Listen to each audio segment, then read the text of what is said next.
The night carried a silence so heavy it seemed as if the world itself had paused.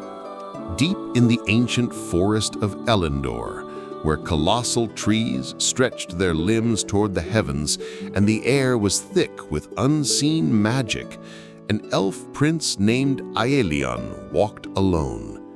His silver eyes mirrored the pale moon above, but inside them burned a restlessness he could not ignore.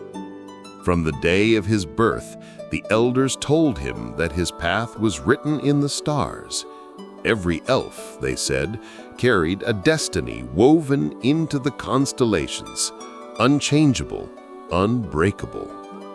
Yet Aelion's heart whispered something different. He felt the pull of another fate, a road not drawn in the skies. Tonight, that whisper would become louder, for the forest seemed to hum with a secret only he could hear.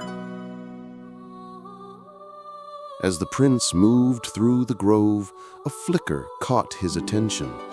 It was not the glow of magic, nor the shimmer of starlight. It was something far rarer, a lantern held in the trembling hand of a human girl. She stood in the clearing, lost yet brave, her chest rising and falling with controlled breaths.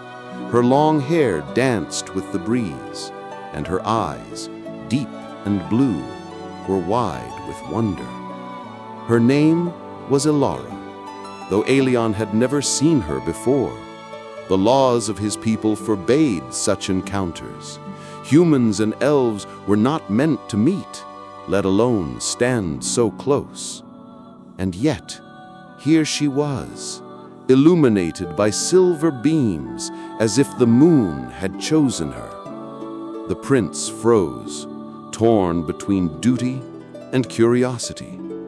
But when her gaze met his, time folded, and the forbidden spark ignited. Aelion's breath caught as the air thickened between them. He stepped forward, his voice low, carried like the whisper of leaves. "You should not be here." Elara did not flinch. Instead, she tilted her head, lantern glowing warm against the night's chill. "I know," she whispered back, her voice steady. "But something brought me here, something I cannot explain." The forest fell silent around them, as though listening. Aelion knew the truth. This meeting was a fracture in destiny. The stars above must have seen it, and surely they would punish him for allowing it. Yet as Elara's eyes lingered on him, he felt a pull stronger than duty, stronger than fear. It was as if the universe had made a mistake, one he intended to embrace. From that night forward, Aelion could not stay away.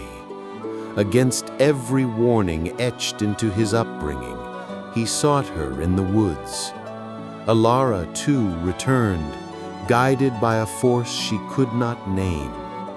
Their conversations began cautiously, like stepping stones across a rushing river.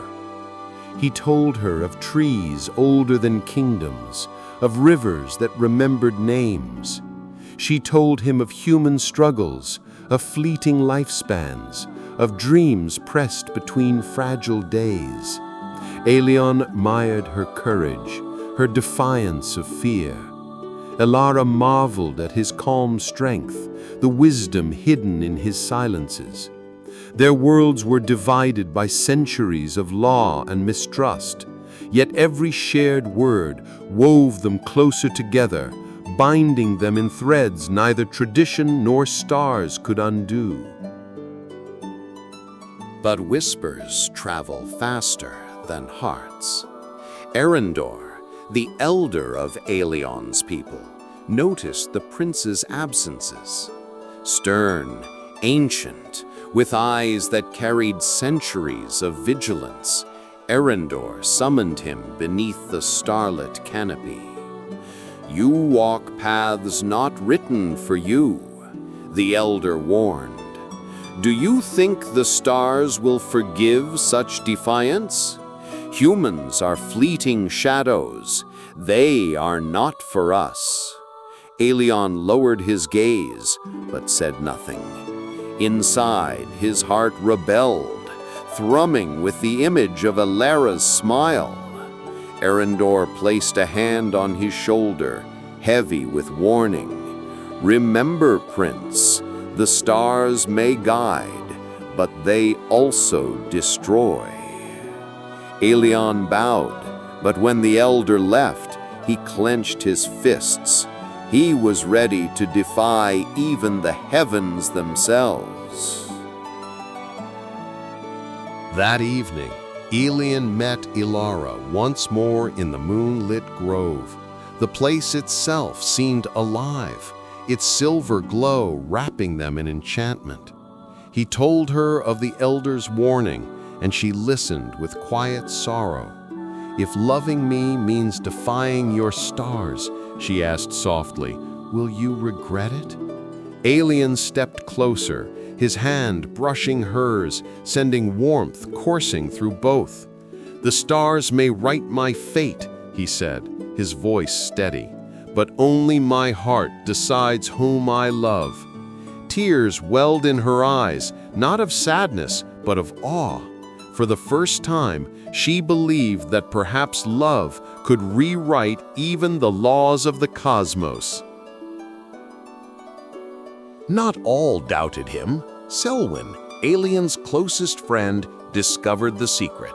Light-hearted yet loyal, Selwyn often teased the prince, but this time his words carried weight. "You're playing with fire, Aelion," he murmured, though his smile was gentle. "But I see how you look at her, and if she brings light to your eyes, who am I to condemn it?" Selwyn promised to guard their secret, though a shadow lingered in his gaze. For while he supported his friend, his own heart carried a quiet longing, one he would never confess. Even so, his loyalty held firm, weaving strength into Aelion's resolve. Days turned into weeks, and the meetings between Aelion and Elara became sacred rituals. They walked among the towering pines, shared laughter by hidden streams, and dreamed beneath the open skies. Love blossomed, not in grand declarations, but in the quiet touches, the way their hands lingered, the way their gazes spoke when words fell silent. The forest itself seemed to bless them, flowers blooming brighter, the wind carrying softer songs. Yet, in the shadows, danger stirred. For every love that blooms against destiny, there are forces determined to tear it apart.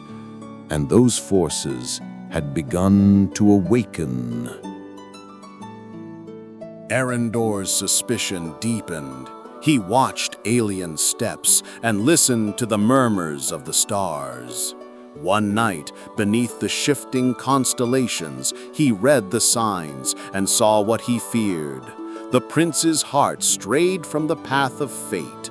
The stars burned brighter, almost angry, as though warning of a coming storm. Meanwhile, Elara dreamed of shadows, of hands reaching from the heavens to tear her away. She awoke in fear, yet Aelion's presence soothed her. "The stars may rage," he said, "but I will not let them steal you." His voice was steady, yet inside he felt the tremor of defiance against forces far greater than himself. It was under the full moon that their love first broke the barrier of silence. In the grove, surrounded by ancient trees, Aelion cupped Elara's face in his hands, trembling with fear and desire. "If the stars curse me for this, then let me be cursed." And he kissed her, their lips meeting in defiance of destiny. The forest erupted in whispers, leaves shivering, branches swaying. It was as though the world bore witness, a love born of rebellion, written not in the stars, but in the shadows between them. And in that moment, Aelion knew he had crossed the line of no return. But the heavens do not forgive easily. The night after their kiss, the stars above seemed to shift. Meteors streaked across the sky like burning tears, and storms brewed over Elendor. The elders gathered, their faces grim, declaring that balance had been broken. Elendor warned that catastrophe would follow if the bond continued. Aelion listened, but stood unshaken. "Then let the stars rage," he said to himself. "I will not abandon her." Yet he knew their love had awakened more than celestial wrath. Something darker was stirring, a shadow that thrived on forbidden love. Elara's nights grew restless. She dreamed of fire in the forest, of stars falling from the sky, of Aelion chained beneath constellations. She told him of her fears, and he held her tightly. "Dreams are not destiny," he said, though doubt shadowed his eyes. Still, they clung to one another, believing that love itself could serve as their shield. Their hearts beat in rhythm, two souls daring to defy eternity. But the stars were patient, and their revenge was only beginning. Elendor confronted Aelion once more, this time with sorrow in his eyes. "You are like a son to me," he said softly. "But if you continue down this path, you will doom not only yourself, but all of us.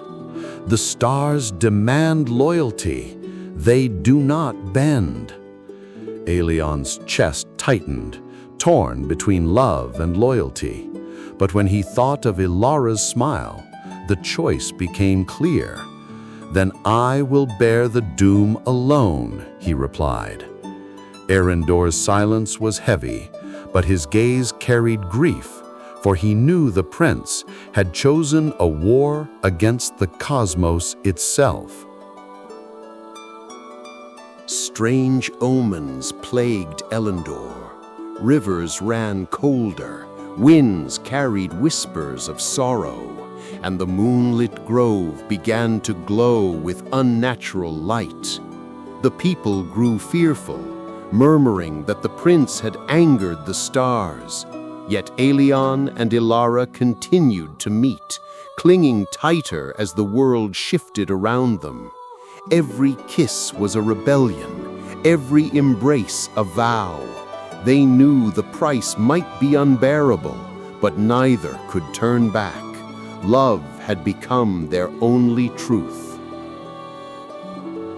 One night, beneath a sky burning with restless constellations, the forest itself seemed to speak. The stars demanded a choice: surrender the love or watch the world fall into ruin. Elara wept, torn by guilt, but Aelion held her close. "They may command the heavens," he said, "but they cannot command my heart." His words were bold, but as thunder rolled across the skies, he realized the weight of his defiance. Their love was no longer just theirs. It had become a battle between destiny and freedom. The elders gathered in secret, plotting to separate the lovers. They called upon ancient spells, hoping to sever the bond before the wrath of the stars consumed them all. But Selwyn discovered their plan and warned Aelion. "They will take her," he said urgently. "They will erase her from this world." Fury ignited within the prince. For the first time, he raised his sword not against enemies of his people, but against the chains of tradition. "Then let the stars strike me down," he declared, "for I will never let them have her."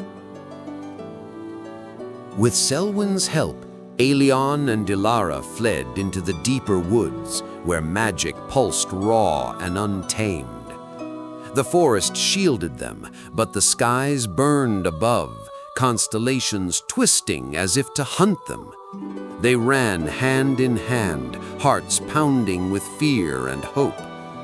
In the distance, the grove shimmered, calling them home. "If we must fall," Aelion said, breathless, "then let it be together." Elara squeezed his hand, her eyes fierce. "Together," she echoed. And so they ran, chased not by soldiers, but by destiny itself. At the grove's heart, where moonlight spilled like liquid silver, the heavens unleashed their fury. A storm of stars rained down, fire and light tearing the night apart. Aelion shielded Elara with his body, raising his sword against the impossible. His defiance shone brighter than the meteors, his love stronger than the wrath of fate. Elara, clutching his hand, whispered, "If this is our end, then it is the most beautiful end I could dream." Tears burned Aelion's eyes as he pressed his forehead to hers. "No," he whispered, "this is our beginning." As the storm reached its peak, something extraordinary happened. The grove pulsed with a power older than stars, older than destiny itself. The shadows rose, wrapping around Aelion and Elara like protective wings. The stars raged, but their light could not pierce the darkness. In defying fate, the lovers had awakened a force hidden within the world, love written not in the stars, but in shadows. When the storm ceased, the sky was silent. The stars had lost their hold, and a new destiny had been forged. From that night forward, their story was whispered across realms. Some said the stars never forgave them, that they watched in silence, waiting for revenge. Others claimed the lovers had become one with the grove, eternal guardians of love that defied fate. But one truth remained. Aelion and Elara's love had proven stronger than destiny. They had shown that hearts could write their own stories, even in the face of the heavens. And so, whenever the stars shine too brightly, lovers, look up and remember the elf who defied them and the human girl who gave him the courage to do so. If this story of love and rebellion touched your heart, don't forget to subscribe to Elven Hearts for more tales of passion, destiny, and the timeless dance between elves and love. Leave a comment below. Would you defy the stars for the one you love? And remember, turn on notifications so you never miss another story woven between magic and the heart.